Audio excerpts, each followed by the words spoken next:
Alright, so here you can see the open shower that we're in the process of building. There'll be the nice arch on the right side that will allow people to pass by the side of the house. There's going to be a stone patio installed down there. And on the left you can see the smaller arch, which will be the entrance to the shower. And the height will go up to about the height that arch you see on the right, and it'll just be open to the air up top. Down and to the right you can see where there's a little niche in the wall, or you'll be able to put things like your shampoo bottles or whatnot. So some convenient things you can build with the earth here. Here we're using adobe bricks that were preformed and using cob and slip to mount them in place.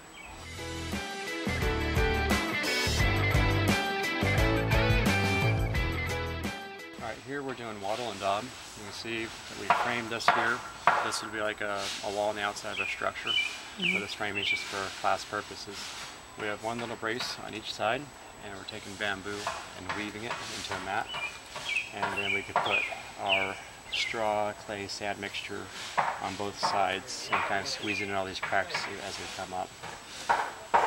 And from here, if someone wanted to, they could put plaster on it or do some other things with it. Over here you can see one that was finished. This is one that I was working on yesterday.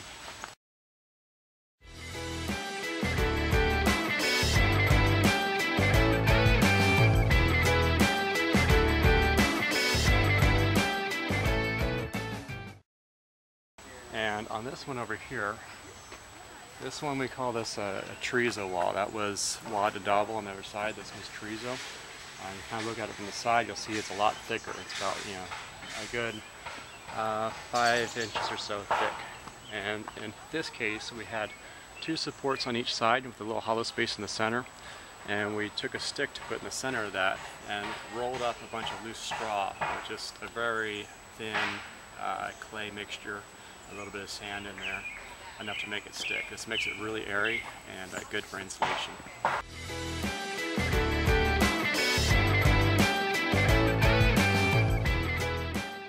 In this case, on this side, this walls here are covered with, we have a cardboard stapled to the framing, and that cardboard was covered with a slip, so that, the slip is just like a thin clay mixture with a lot of water to prep the surface for other substrates to stick to it. In this case, we had little strips of bamboo that were stapled and nailed along the sides here, and then we did, this is just our wad and dowel as well, coating on the outside.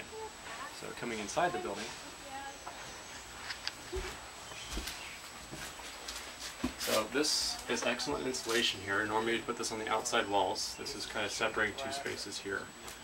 This is our slip straw, which we've taken a lot of straw, put it on the table, and put a really loose slip on it. It's the clay and water mainly, and a little bit of sand in there, and coated it just enough so that it sticks to itself.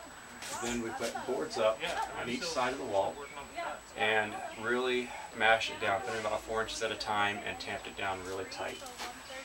Yeah, let's see. So you can take a look up inside there and you'll see the top of the straw. And then about every foot we put a stick in between these 2 notches here and push it down on top.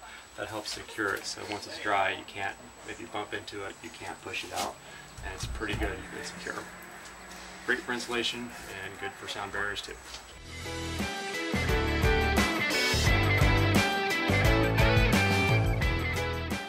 So over here is where we've had a lot of our classes here, learned a couple different skills.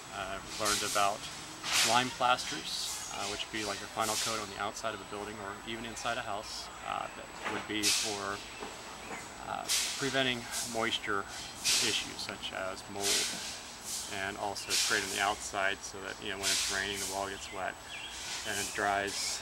There's minimal, there's pretty much no damage, it all dries out. And lime plasters can be self-healing to some degree, and they're a little bit more earth friendly to a certain degree. A lot of carbon was released when making lime, but as you rehydrate it and use it on a surface, and you want to give it a long curing time, keep the wall wet for about a week to 12 days or so, it will slowly turn back into limestone.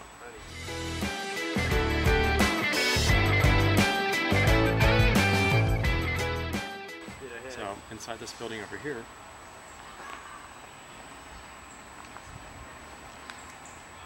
we worked with some earthen paints, where you'll have ingredients such as wheat paste or even dry milk added to the mixture to help bind it so that it will stick to the walls. And this is an example of some of the painting that we have been doing with them.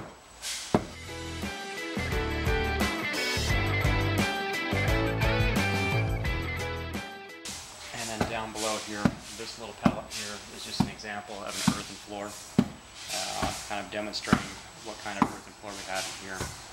So you can feel it, it's nice, smooth texture. And eventually you'll put a boiled linseed oil on that, which will turn into something like a plastic, but it's natural and it will seal it, and it'll be great for if you have any spill anything on it. It'll also keep the dirt from flaking up and getting dusty.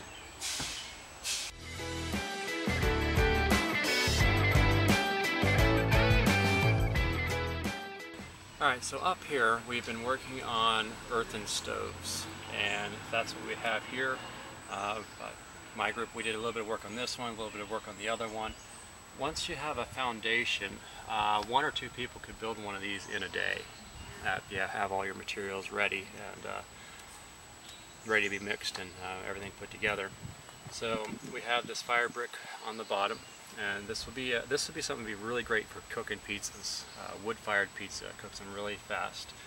And once you finish cooking the pizza, you can take your coals out and it still stays nice and hot in there. It'd be a great place for baking bread. And then once it cools down even further, then you can be using it for allowing your dough, the yeast in the dough, it's a nice warm place that you can allow it to, ferment and prep it for baking perhaps the next day. And you could even put yogurt in here. Some people, when you make homemade yogurt, you need to keep it warm for long periods of time. So as it's cooling down, it cools down very slowly, but you could put that in here last. So with one fire, you can cook many different things step by step. So on the inside here, we actually made a mound of sand, like a sand castle, and you can put rock in there or anything else. Eventually, after this dries, you pull the sand out from the inside, and then you'll have your finished stove that you can cook on. On top of the sand, you wet down newspaper and put it on there before you put on the cob. This way, the sand's not likely to stick to the surface or different places, so you're not having sand gradually fall into your pizza as it's cooking. So, excellent idea there. So about 3 inches of this cob, and then we use like the slip straw that you saw down below, make it really loose, and put another 3 inches of that on the outside of that. So that's the insulation. So the thermal mass, your dense material, that's where the heat stays in, and then the straw the insulation layer with lots of air pockets will prevent the heat from escaping too quickly. But then you need to protect your insulated layer. So only about 1 inch thick, we have our layer of cob here as well that is used as a surface to cap it all off. And you can come back with some artistic paints. You notice there's some artistic designs in here. We'll go over here and we can look around the sides here and look at the other one as well while I'm talking here. So look at some of the cool designs. And you'll notice that we have a tarp roof over this. The rain can wash this out. So in general, you could put a paste over it, which would be like 1 part Elmer's glue, 6 parts water, and that would help protect this. But go across to the other one here. You really want something that's going to protect it from the weather a little bit better than that. So when this is completely finished, you usually sculpt some sort of roof over the top of it. Now these here that we made in the classes, you'll notice they're up on logs and on a pallet. Normally when you build these, you build them in a place where you're not going to move them so that there's minimal chances of cracking it or anything else. From what I heard, these are going to be auctioned off in some sort of raffle, and someone else will get to enjoy them.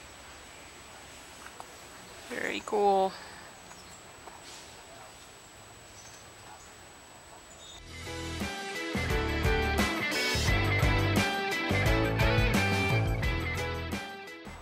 Okay, in another class we practiced bas relief, which is becoming a little bit more artistic with the clay and the straw and the different mixtures. So here we practice with sheets of drywall. You can go straight to the drywall, and there's some examples. Well, most of them they went ahead and slipped the drywall, which we put kind of a mud-water mix with a very fine sand in it to coat the drywall first, and that allowed everything else to stick a lot better. If you're working with something really big on a vertical wall, you can see that this sticks out quite a bit, that heart there sticks out quite a bit.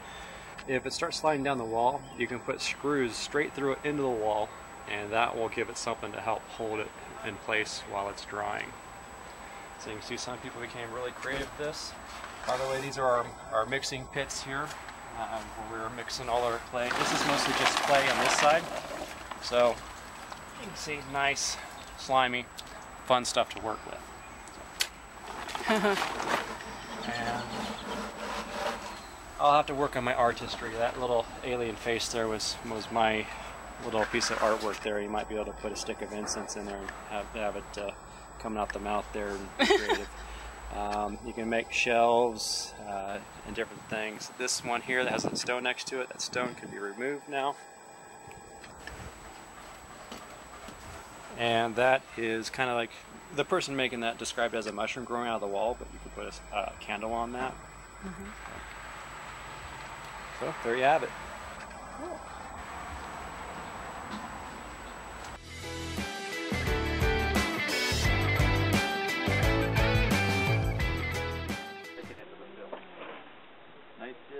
Couldn't you do that without like totally unfolding, like, you know, when you were turning the bag inside out, instead of like the whole thing? Like, couldn't you do that from the very beginning, like at the ends and before? Now I want you to experiment with that, because yes, I think you probably can.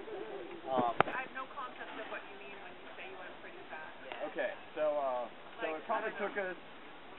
We were there for almost 6 months that year, and you know, to do everything.